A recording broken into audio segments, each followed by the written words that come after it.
Hello, Bill. Good morning, Matt. Welcome to the DMZ, everybody. First I was worried that we couldn't tape on Tuesday Yes. because we couldn't, we wouldn't be able to give fresh Iowa analysis. And then I thought, well, we're going to tape on Thursday. By Thursday, we're going to know what happened in Iowa. And now, of course, it's Thursday, and it looks like we're never really know what's going to happen in Iowa because the New York Times has investigated and are still finding inaccuracies and things. And the actual winner is sort of a coin flip kind of deal. We're going to be arguing in our nursing homes who really won Iowa in 2020. But I don't know what your initial reaction was in seeing how things shook out. You've kind of gone back and forth with how you feel about the Democratic Party and how willing you might be to break ranks now that you're a never Trumper, pro impeachment resistance member. How does the Iowa Party look to you? How does the Democratic Party look to you after Iowa? So I think a couple of big takeaways. You're not going to like these, Bill. Trump is winning. I thought the Super Bowl ad was great. I thought his State of the Union speech, although littered with lies, was and by the way, as a conservative, the idea of like giving away like scholarships to get votes, doesn't sit well with me. But great TV. I think he's finally doing outreach a little bit, at least, not just fan service. And then the Iowa caucuses, Bill. It's a debacle. You want us to hand over control of our health care to you. You can't even run a caucus. So I think it's horrible for Democrats. I think it's ugly, it's messy, and on top of that, I think Joe Biden, the one guy that you and I think at least think has the best chance of beating Trump, seems to be in very, very, very bad trouble. So not a good week if you're a Democrat. Let's just stipulate that how a group of Iowa volunteers run a caucus does not really tell you how a party's president could reform health care. Those things should not be linked. But I get the point. Yes, that the average voter might look at what's going on. I mean, not just Iowa specifically, but the fact that this is still a very fractured party with a lot of candidates with, I would say any candidate has decided positives and negatives. We're not really very close to any kind of consensus or sense of uplift. And that, I imagine, is contributing to the fact that, at least in the Gallup poll, Trump was on the rise. Now, the average Trump approval number actually is flat. It has not gone up. Gallup may well be an outlier here.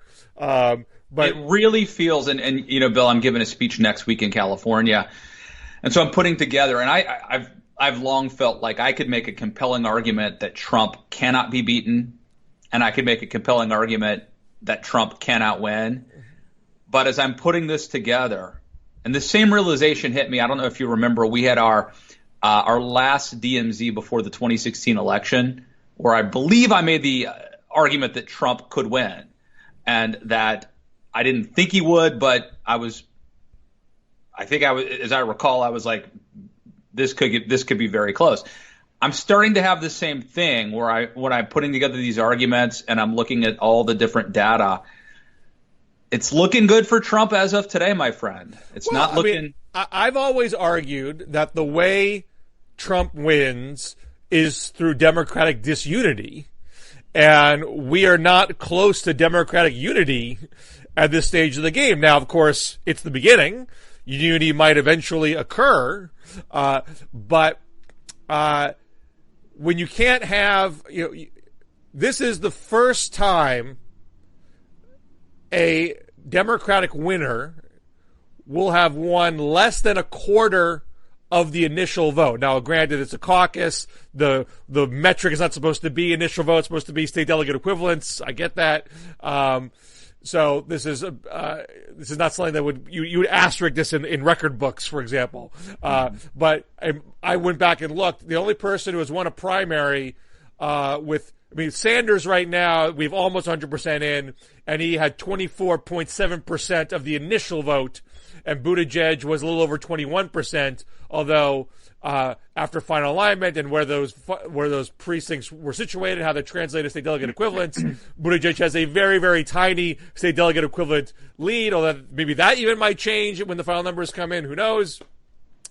Well, my point is that you never had someone win a contest with less than 24.7% of human beings being for that person walking in the door since Scoop Jackson won the Massachusetts primary in 1976 with a little over 22% of the vote. It just illuminates how divided the party is. I mean, Warren got, I think, about 20% of the vote. Forgive me if I'm not remembering correctly. I'll go back and try to look again quickly. But that shows a pretty significant divide on the left side. And then on the moderate side, you have a three-way split between Buttigieg at around 21, Biden around 15, and Klobuchar around 13. And Bloomberg's still up there as a wild card, as another moderate person who can make things even more complicated. And it's so what are you going to say? Let me just put it in context from my standpoint on how bad things are. Bernie possibly won Iowa. Maybe he came in second, maybe he won. Either way, Republicans are saying it was stolen from him. I mean, they're going out of their way to make that point, right? Right now, only 53% of Bernie supporters will definitely vote for the Democratic nominee if it's someone else. Well, just put on that. That's based on one Emerson poll. Okay, let me just finish. Then we go to New Hampshire. Bernie's going to win New Hampshire. Probably. I don't know about Nevada, but get this: in South Carolina, Joe Biden's supposed firewall. Last time I checked, Bernie's down by 6. And I don't know if you've seen this. There is an effort, a serious effort. I don't think this is a joke. I believe it's a serious effort underway, well, at least somewhat serious, underway to do like an Operation Chaos in South Carolina, where Republicans will vote in the Democratic primary for Bernie. This could get crazy. I mean, that wouldn't totally shock me. And then Bloomberg, who I thought Bloomberg was a joke when he first announced this idea. I mean, I think we have to grapple with the realization there is some percentage chance that, I don't know what the number is, but it's not a crazy notion that Bloomberg, wins this thing. It's possible. Well, I can't discount anything at this point, although I think what I think is more probable than that, and I'm not necessarily saying high probability. And by the way, Warren got a little under 19% on first alignment, not 20. Just double checking that. I mean, I think there's a difference between a Sanders voter and a Warren voter. There's some overlap, but there are people there are Warren voters who do not believe in socialism, and there are Sanders voters who think that Warren is not all that different from an average Democratic establishment candidate.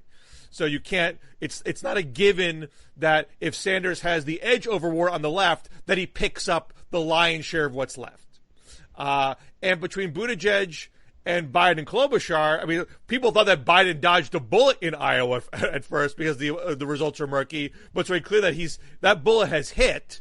He is sinking in New Hampshire polls. Yeah, I think it would have been. Don't you think though, Bill? I mean, don't you think it would have been even worse if it was very clear immediately how badly he did? Worse. It could have been worse. He didn't dodge a bullet, but he kept it from hitting his heart. And I'm not saying Biden can't recover. I mean, I can see a scenario where that occurs, but he's taken a hit. Yeah. He's gone, like, most of the coverage out of Iowa is Biden's bad performance, more so than who had the good performance, because it's been unclear who actually won, Buttigieg or Sanders.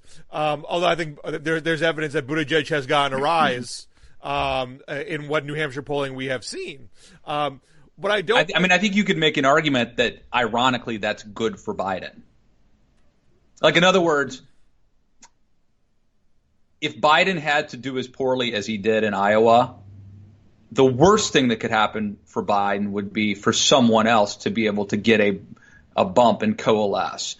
People to start coalescing around that person. Anyway, crazy theory. Well, but I had a tweet a while back where there's some people thought that the Biden people would be happy if Buttigieg won Iowa because they don't think he can win in South Carolina, and I said I don't think that's necessarily true. Maybe it works out that way, but if he's losing to another moderate who can then claim the moderate lane, that's not good for him. It's an unknown how Buttigieg will fare in South Carolina now, or if someone else can do well in South Carolina now. Maybe Biden holds on to that support.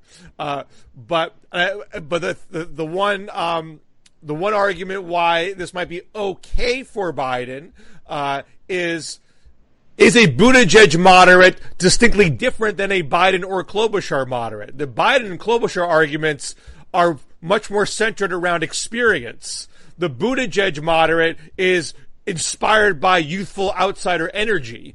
So there's a different character to the nature of their support. One of the reasons why I think Buttigieg did better in a low turnout Iowa caucus where enthusiasm and energy have more punch than Biden, who, obviously you contribute to personal performance, you contribute to organization, but all that combined means you need to pull out the lower key nostalgic Biden voter who's not going to go trumping out in the snow on a Monday night necessarily.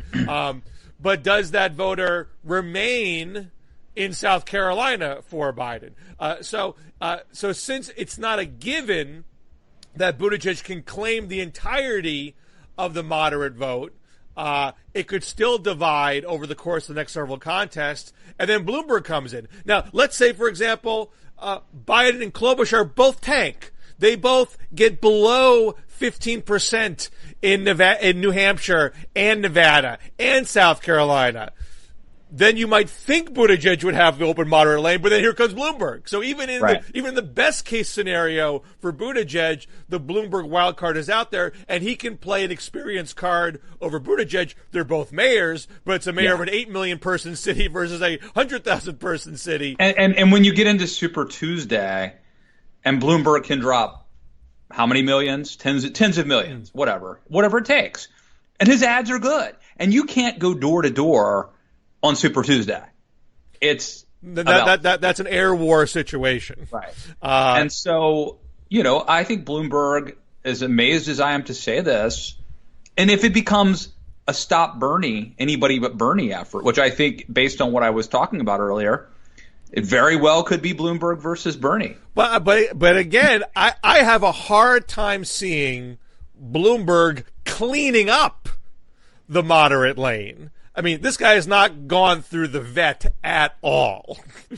And there are some basic things that are not going to sit well with a lot of Democrats. You endorsed George W. Bush in 2004. You did stop and frisk. You have a history of sexually inappropriate comments. There was sexual misconduct on your watch in your organization. I mean, that's what we know at this point. What do I not know? So it's not going to be that hard for Buttigieg to say, hey, don't just run over to this guy.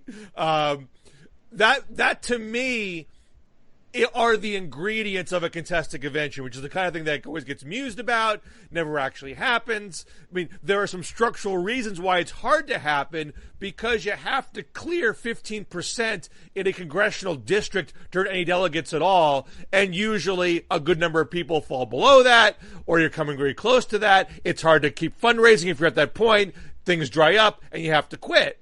But Buttigieg, Bloomberg, Sanders, Warren all have possibly the ability to stay well financed, and I can't totally discount Biden here either. I mean, Biden could pull it out of Nevada. Do you think Biden's? I'm going to ask the question on everyone's mind. Do you think Biden's done? I don't think Biden's done. I wouldn't write the obit yet. Nevada is a caucus, but it is a caucus that has had a more moderate bent than the Iowa caucus. Hillary won both 2008 and 2016, although Obama was able to say, I got one more national delegate than you, and muddied up that result. But she beat Bernie by 5 points in the state delegate equivalents. We don't know the raw totals, so we will this time around. And the culinary union's a bit of a wild card. They don't like single payer. They're a 60,000 person union in Vegas.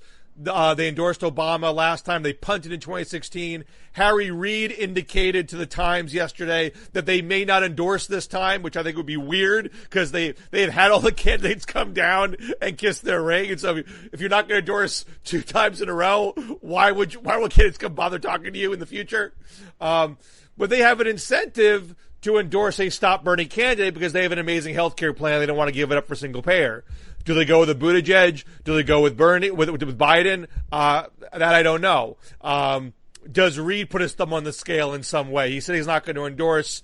Might do something behind the scenes. Don't know. But I don't think it is ludicrous to think that someone could go to the culinary union or someone could go to Harry Reid and say, look, you get Biden over the finish line in Nevada, he'll win South Carolina. He'll be back on his feet. He can do well on Super Tuesday. He'll be grateful forever. Yeah. He will do whatever you want for him forever.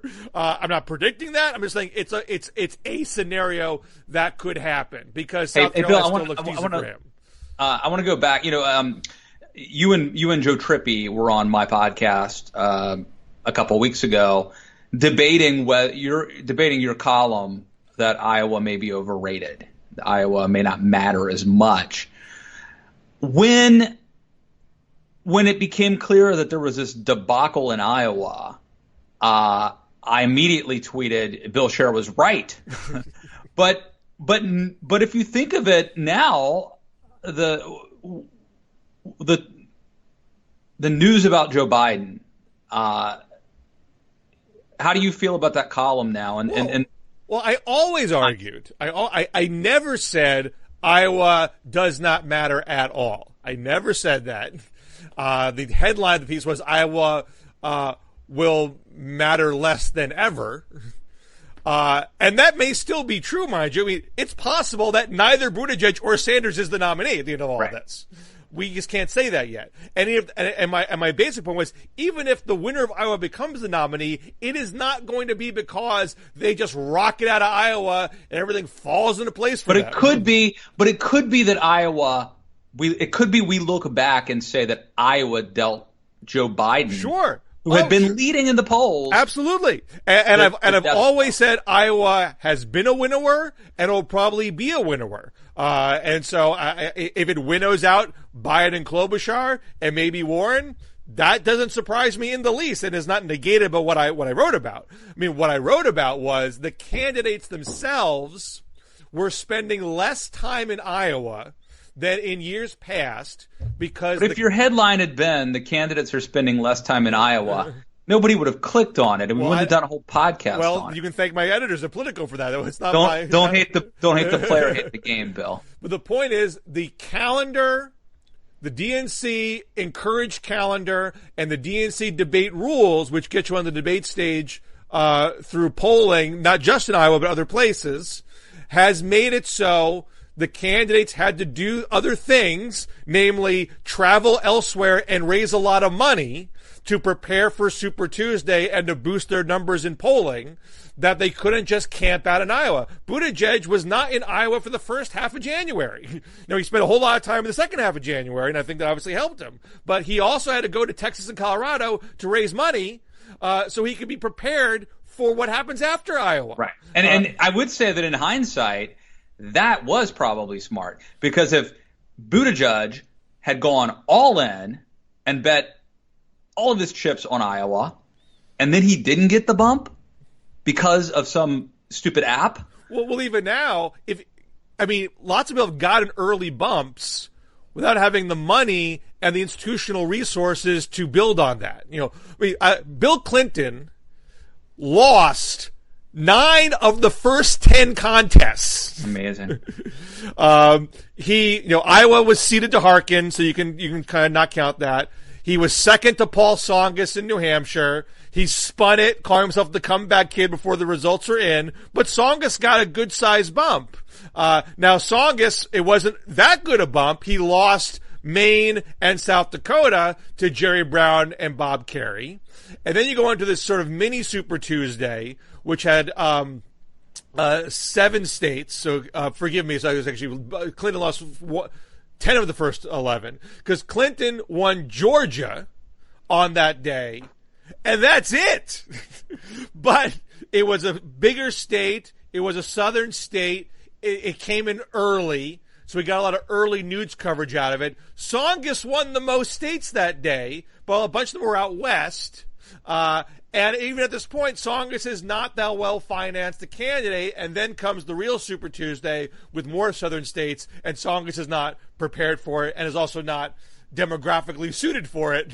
And so Bill Clinton then rolls from that point forward. If Biden was to survive this, it would be because, in large part, there are no other ideal Southern candidates in this field. There's nobody from the South and nobody with innate Southern appeal, and that has a large part with no innate African-American appeal. Now, Biden could tank, and the black vote, not monolithic, could go in multiple directions. And that would dilute their own electoral strength and the electoral strength of the South. One of the reasons why Dukakis won in '88, that's when the Democrats created a very Southern Super Tuesday with the attitude of, we're going to make sure we get a moderate candidate out of this that can compete and not follow the mistake of Jimmy Carter. He was from the South, but obviously was compromised in 1980, and Walter Mondale from Minnesota. We're going to get a Southern moderate out of this. But Al Gore and Jesse Jackson split the South. Gore gets the upper South and Jackson gets the lower South, and Dukakis sneaks in with a plurality of the overall vote. He wins New England, he picks off Texas and Florida, and that's enough to say I'm the most national candidate in the mix. So you might have the South divide this time around, allowing for a Buttigieg or a Sanders to squeak through, or Bloomberg to squeak through. Right. Now, sorry, go on. Bill, we're taping this on Ronald Reagan's birthday, February 6th. Just to help me get this in my head without looking at my calendar, how's the calendar play out? What do I need? When do I need to, there are debates, there's town halls, there's we got a debate tomorrow. New Hampshire. There's a debate tomorrow before New Hampshire. New Hampshire's Tuesday. Then you got a weekend. Where is that, in New Hampshire? I assume. Yes. So there's a New Hampshire debate. There's a Nevada debate. I believe there's a South Carolina debate. So debate on Friday. When's New Hampshire? New Hampshire is Tuesday. If you give me a second, I'll look things up for you. But you have a week and a half before the Saturday Nevada caucus. Saturday. Okay. So Nevada is a Saturday, and South Carolina is a Saturday. So the Nevada is the 22nd, and South Carolina is the 29th. Do they realize that my weekends are, my safe space? But I don't. I like to do Matt stuff. Not right about. So we have debates on February 19th in Vegas and February 25th in Charleston, South Carolina. So middle of the week before those contests. And then Super Tuesday is the Tuesday right after South Carolina. So no breathing space. And you have a mix of more upper South than deep South. So you have, for example, you have Alabama. So that Alabama's going to be a similar demographic than South Carolina. Arkansas, North Carolina, Oklahoma, Tennessee, Texas, Virginia. They're not deep South. They all have some African American electorate, but not majority. But still, if Biden is holding on to African American support, he'll be at least competitive in those places. It's not clear to me how well Bernie's going to do in those places. He won Oklahoma last time, though. Is there any chance, Bill, that Barack Obama comes out and puts his arm around Joe Biden? I would doubt it. I think there's enormous hesitancy on the part of the party establishment to put their thumb on the scales because they're all terrified of Bernie-crats bolting, and they may bolt anyway, but they don't add fuel to the fire that said everyone came out to screw what was rightfully his. I mean, very few Congress people have endorsed. Would egg that. I mean, Trump would egg that on. I mean, and they already are. I mean, there's one thing to talk about here. I mean, I don't want to be making excuses for Biden. He made his own mistakes, but to what extent did Trump get his way here? To what extent are Democrats still vulnerable to the seeds of smears being implanted and making them second guess what they otherwise do? McCarthy went on TV and said that the timing of the impeachment was intentionally meant to screw Bernie so he would be in D.C. and help Pete. Don Jr. tweeted out saying Bernie effectively won Iowa because, he couldn't campaign there and he still did so well. So they're egging this on. I mean, even Hugh Hewitt said he's voting for Bernie Sanders to own the libs. I mean, he didn't say that, but I said that. But that's clearly what he said. He wanted to have a authentic debate between a socialist and Trump. Yeah. I mean, which obviously, a troll. Be careful what you wish for. Maybe, but there is a lot of data to suggest that being an avowed socialist would be an electoral liability. So it's not crazy on Hugh Hewitt's part to try to push for that. Well, and I think down ballot as well. I mean, not only do they think nominating a socialist would guarantee Trump's reelection, but I think there's also a sense you take back the House, or at least not lose the Senate. I think it's possible Bernie could beat Trump because people just are sick of Trump and they'll take whatever the alternative is. Remember when everyone thought Trump would be easy to beat? I mean, who knows? I mean, he might be easy to beat. I mean, we still don't know that. Who knows? But nobody knows. He could be fundamentally damaged, and you could put up a potted plant who would still win. Sure. But you might then win with weak coattails because it's just an anti-Trump vote, and you're still seen as too far to the left, and people want to check on you as the alternative. So whether that means you lose the House, I mean, fact is, I agree with you, which is to say, I think that there are so many variables that it's playing with fire to try to interfere in game and mess around with. It's playing with matches. But I don't think what the Trump people are doing is just trying to make it Bernie. They're trying to sow disunity and confusion and bitterness. That's what, and I think they're having some success in doing that. Absolutely. I think there are some people who have been scared off of Biden's electability argument because they fear Trump's going to wield Hunter Biden like a club, and all the people who lament and say butter emails, yeah, that stuff is still working, it appears. Yep. And that's not just to say, oh, poor Joe Biden. That's to say, Democrats, you have not learned how to resist these types of underhanded tactics. If they can do it to Hillary and they can do it to Biden, they can do it to anybody else. Preach it.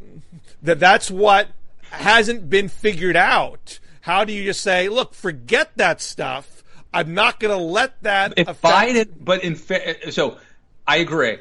If Biden were a better communicator, he could make, and he's tried a little, but I don't think he's made the point as well as you just did. Well, and that's a fair point because, I've always said, part of the electability calculation is show me how good you are at defending the kind of smears that are going to come at you. And if your conclusion is, I don't think Biden did a good job, that's an understandable conclusion to vote for somebody else.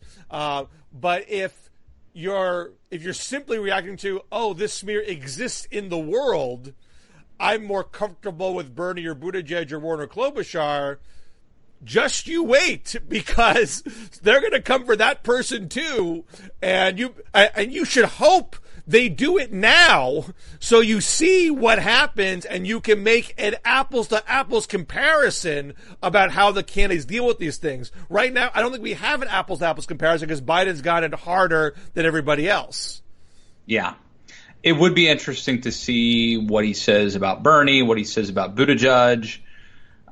We kind of know what he's going to say about Bloomberg, but yeah, it's going to be tough. He's a professional troll. I think Trump is purposefully elevating Bloomberg. He is next to Biden. The person he's most eager to talk about is Bloomberg. why would that be when he's not even on the ballot in these states and isn't even, number 2 or number 3 in national polling? Disunity. The introduction of Bloomberg in the mix makes it even harder for Democrats to coalesce. And so while I have a hard time seeing Bloomberg getting a plurality of votes at any point in this contest, though I can't discount it, just him getting up to 10 to 15% makes things more convoluted, more bitterness, more conspiracy charges, more likely of a contested convention that doesn't lead to a unified party. So I assume Bloomberg is not on the ballot through South Carolina. Do you know when? Super Tuesday. Super Tuesday. So that's from that point on, he will qualify. Okay. Maybe there's a state or two where he hasn't, but generally speaking, it's a great thing about this podcast. I just ask you stuff that I should know, and that's why I can't quit doing this. Like, even if nobody watched, I would still have to do this call anyway. We might as well make it content. Now, I live in a lightly populated area of Massachusetts, where my city is was heavy Bernie 2016. It's going to probably go either Bernie or Warren in 2020. My mother, a new Massachusetts resident, got a direct mail piece from Bloomberg. Wow. I mean, this is how far and wide Massachusetts is. If you watch YouTube clips, you can't watch a YouTube video without seeing a Mike Bloomberg ad. Right. It's ubiquitous. Although there's a lot, I can see a lot of Sanders on my YouTube as well, mind you. Well, you might have different a different algorithm than I do.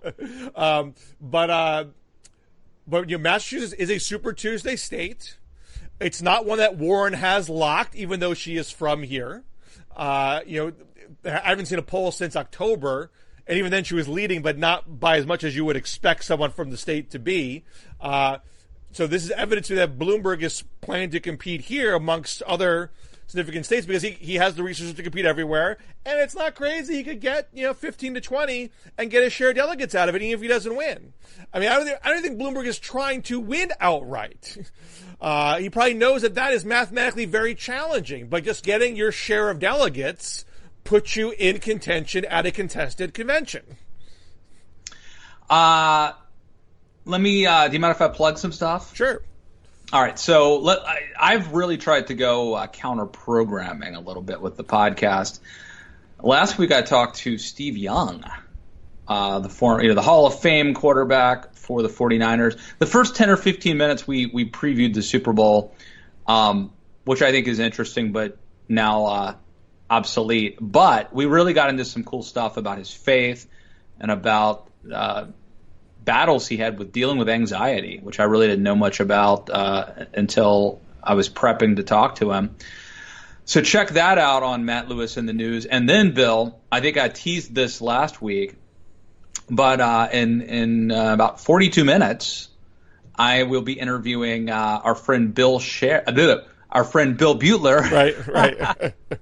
The other Bill, William Butler, who is the only other person I know besides me who has seen every Oscar-nominated movie. So we're going to do the Oscars preview. And I won't tell you what I think is the best movie of the year, but if you go check out the podcast when it's up, you'll know. I know you just need your plugs, but I did want to ask you before we go your thoughts about the Mitt Romney vote for conviction. Is there real political import to that, or is it just something for the history books? Well, I think it's for the history books, mainly. It wasn't enough to keep Donald Trump from being acquitted, obviously.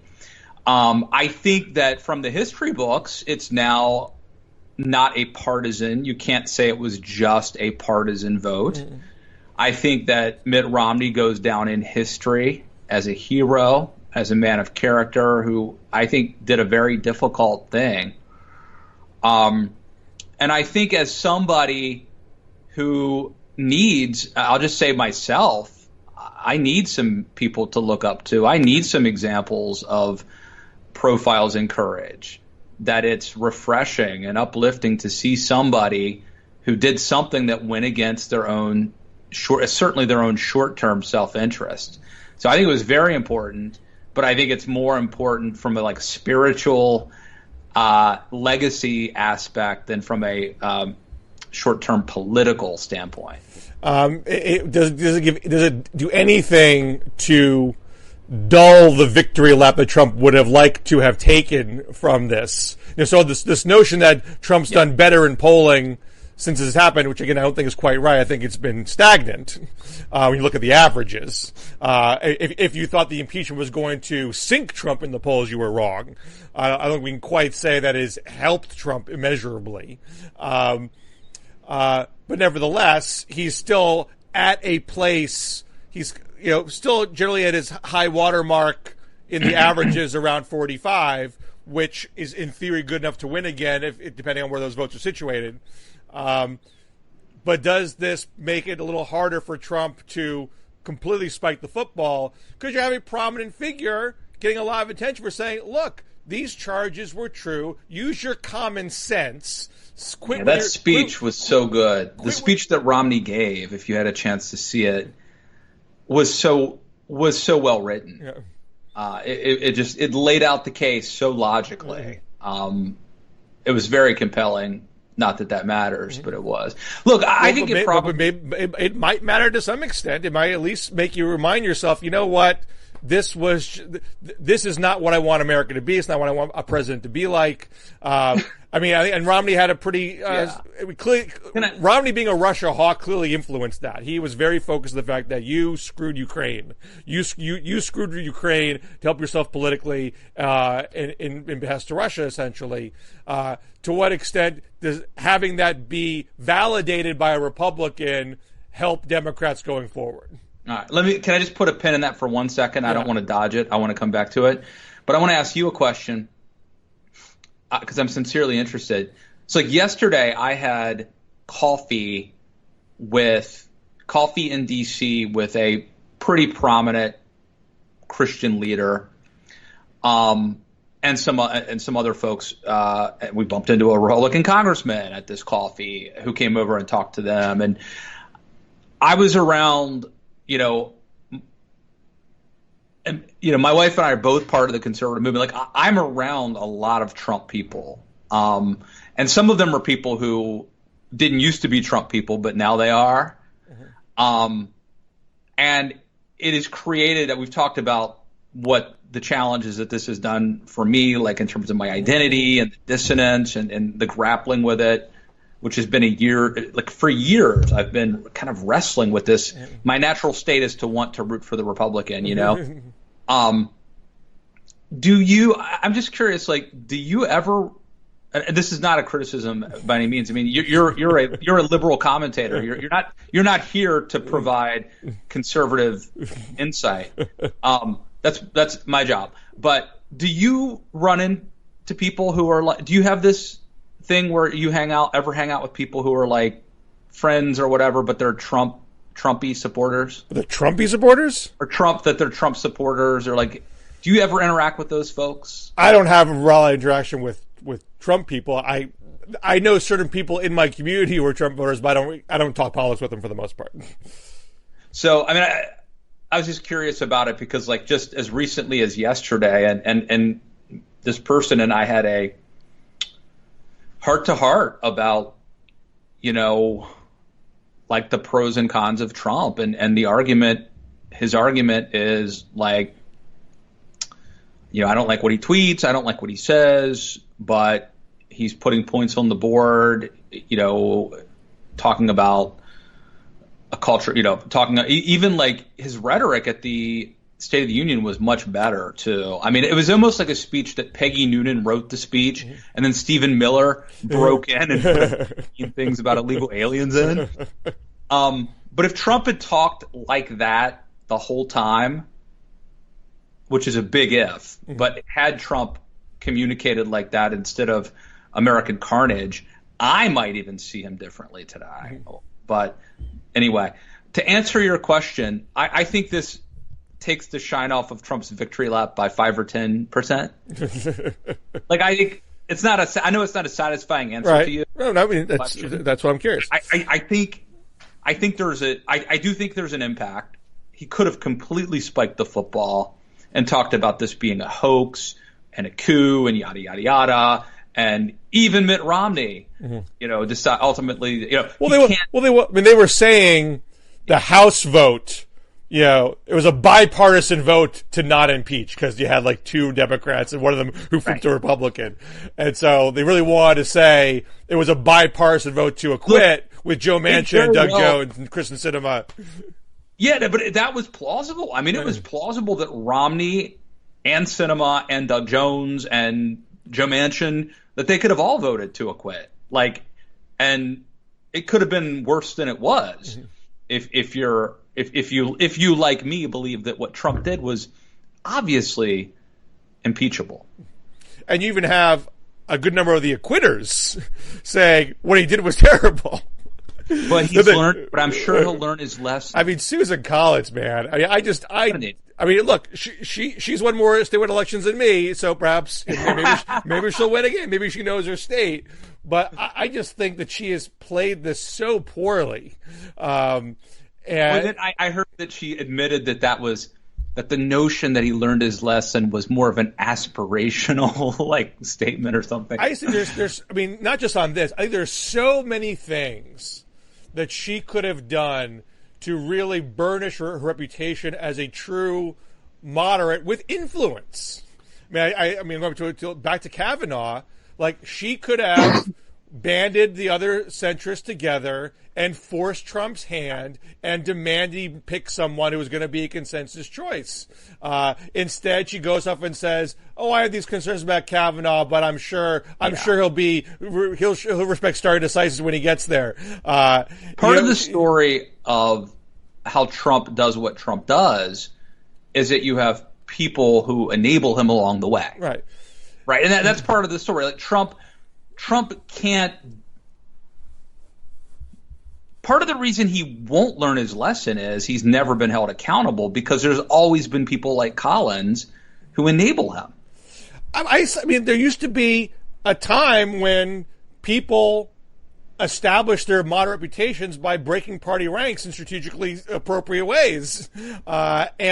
There's this thing where Trump's going to learn his lesson. There's, I'm sure Kavanaugh's going to respect stare decisis. And there was the tax vote when she rolled on individual mandate after first blocking the repeal of Obamacare with Murkowski and McCain. She then goes the other way along with Murkowski and McCain. But with the McConnell promised me we'd have this vote. Oh, all right, so I didn't get it. She sets herself up to be hammered as a patsy, and there's no reason she had to do that. Here's a point that I heard Jonah Goldberg. I'll drop some names. Jonah Goldberg make on Jamie Weinstein's podcast, but I don't think he quite put a fine enough point on it. And his point was, I'm paraphrasing, so I don't want to misrepresent him, but my interpretation of Jonah's point was this. People like Susan Collins are squishy moderates. And squishy moderates, the fact that they kind of lack conviction and lack of backbone used to mean that they would be moderate because that's what was rewarded. That's how they got reelected. Now, people who are wimpy and squishy and lack a backbone go to their base because that's what gets rewarded. But why would you assume that in Maine? And why is Cory Gardner assuming that in Colorado, which is clearly, a blue state? Because the argument is that's what gets rewarded because let's take Maine. So in other words, the problem's not Collins, the problem's the system. Okay? She's responding as an ambitious person who lacks a backbone. She is responding rationally to a system. The system used to reward sucking up to independent swing voters and peeling off some Democrats.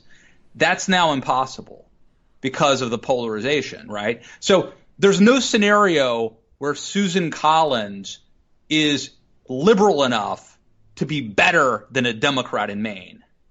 Therefore, her only chance of winning is to turn out the entire Republican base and hope for the best.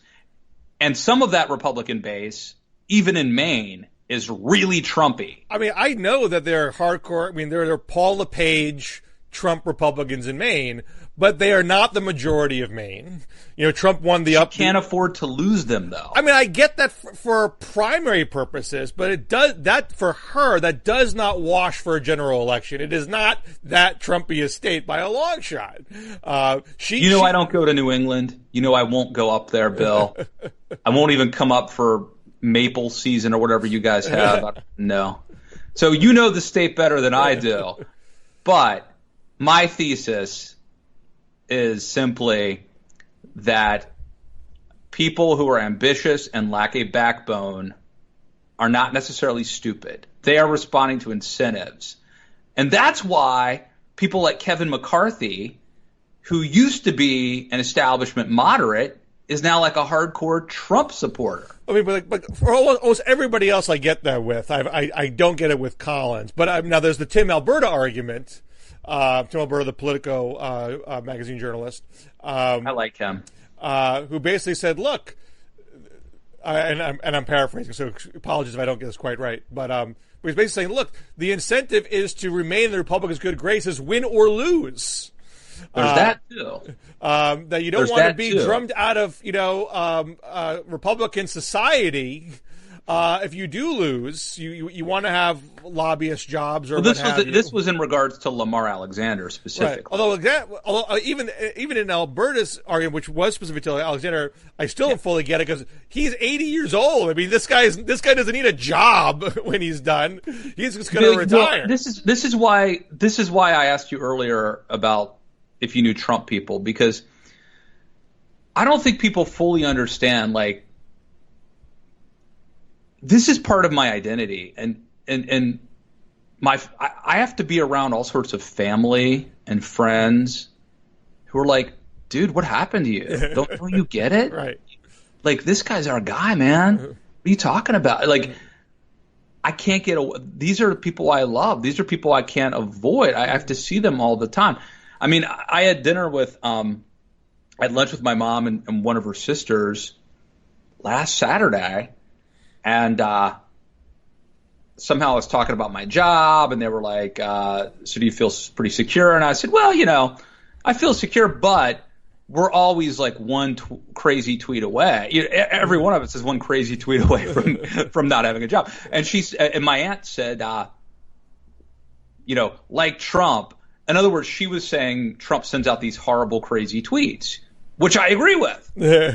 And then, but her, like, within the same breath, she was like, did he get out of impeachment yet? And I'm like, well, they're going to have the vote on Wednesday. And she's like, I really hope that he gets out from that. We really need him so much. It was like, there is but anyway, I could go into the details of that, but the larger point for me is, I get what Tim Alberta was saying about Lamar. Like, he's going to go back to a place where probably everyone he knows, like, thinks the right move, the courageous move, the decent move, the Christian move is to support your president. That is peer pressure, man. Well, and I get that from the left. I mean, it's people that I live who are my neighbors, who are my friends, people who I used to work with, people who interact with on Twitter, who know me from years ago. I mean, you get it from the other angle. Oh yeah, and that does affect the writing. Now, it hasn't maybe swallow my views, but there's sort of an extra check you put on yourself. Okay, when I get an angry email from my friend, how am I going to defend myself here? Because I know this is probably going to come. So when they say, why are you being just some sort of beltway hack? Is this just for your job? Is it just to make a few bucks? I got to be able to defend what I'm saying. Yeah. And so I put an extra level of thought, saying, making sure I'm not being knee jerk, and I'm actually thinking through my own views. So I get the social pressures one is under, but I also feel like at the end of the day, you got to feel good about your own votes. And this is why Mitt Romney is such an interesting example, because one person once said to me, "You really want in your life FU money, so you can totally do the job that you want to do." Mitt Romney has FU money, yeah. and I don't want to. I don't want to dismiss the courage. I don't want to downplay the courage of what he did, because they're going to come after him, Bill. I mean, the Utah Republican Party has condemned him. Mike Lee sent out a tweet saying it was very, very wrong, and is basically saying what Mitt Romney did was very. But I think there's also there are some softer Trump supporters. Yeah. In the Mormon community, in the LDS I community, agree. Romney has the money, and he's not up for re-election. Yeah, I mean, from the best state possible. I mean, he's in his 70s. He's not up for re-election for several years. I think he'd be 77, 78 at re-election. I doubt he was thinking this is a two-term deal anyway. So I think he's perfectly happy to retire in his late 70s on his big fat pile of money, knowing that he did the right thing when it was called for. Well, today I have given Mitt Romney so much shit over the years, but today I'm proud of him. I think what he did was heroic. I'm not even being ironic here. I don't necessarily regret the bad things I said about him in the past, but I'm big enough to I admire him today. Well, he's the only out of every Republican, and we can't count Justin Amash anymore because he's not a Republican. Only one did the right thing, Bill. Stunning. Well, there are people I've said who, you Democrats, don't you feel bad about you said about Mitt Romney? You treat him like he was the worst ogre, and now look what you've sown. By the way, Tim Alberta, I think, made that point. But Josh Kraushaar. Look, Mitt Romney was running for president of the United States, and he said self-deportation. He disparaged the 47%. I mean, he said things that were not good and were subject to legitimate criticism in harsh ways in a presidential election. Now, you could say Harry Reid should have made up something about his taxes. I would say that's dirty pool. Probably should not have lied about that. I agree with that. But Mitt Romney said things that were subject to critique legitimately, and subject to harsh critique legitimately. Some of them, but other things like binders full of women was overblown. I mean, and you can say that about any politician for any office at any time. I mean, how many overblown things have been said about Barack Obama or Bill Clinton or Hillary Clinton? I mean, sure, in the heat of a campaign, things get overblown, but that doesn't mean that the entirety of the campaign was somewhat inherently unnecessarily nasty. Mitt Romney said things that deserved rebuke, and as you would probably said in your time, Mitt Romney also switched a lot of positions. He was a chronic flip-flopper, and that's legitimate for critique also. Is he at bottom fundamentally decent in the bigger scheme of things? Sure. Yeah. I might say about George W. Bush, but he also launched a war that killed hundreds of thousands of people, so I'm not going to feel bad about criticizing him for that. I tweeted this out today, Bill, that it's sort of like Maslow's hierarchy of needs, If you really need food and water, you're not going to worry about self-actualization.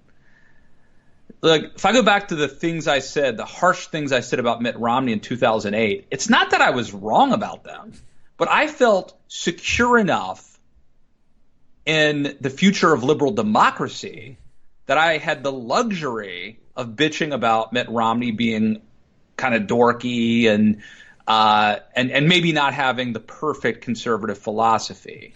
But in the context of 2020, he's a decent guy, and that's all we can ask. Well, I think that's important. You should be able to criticize people harshly in a functioning democracy. I mean, and we have in this country for over 200 years. Like that's part of the deal of democracy. I think, unfortunately, and dangerously, the guardrails of our rhetoric have been diminished. And now, and I don't want to both sides, as I'm not saying every person on the left who is dismissive of Democratic norms is a morally equivalent to Trump, but it is the case that there are people on the left who are less interested in those democratic norms. And if both sides feed each other's illiberal impulses, that's not going to be good for the democracy to continue to function. But I don't think if you were harsh about Mitt Romney or George Bush, this is all your fault. If you have the ability to remain within the guardrails, just because other people haven't. I think it's a good place to stop. All right. So next week, we post New Hampshire. Pre-Nevada, I'm sure we'll have plenty to talk about. We never run out. There's so much we didn't even touch today, though. No, we didn't touch the Oscars. No, but so for your podcast, check out that podcast. I saw them all, and good stuff. All right. Till next week. See you guys.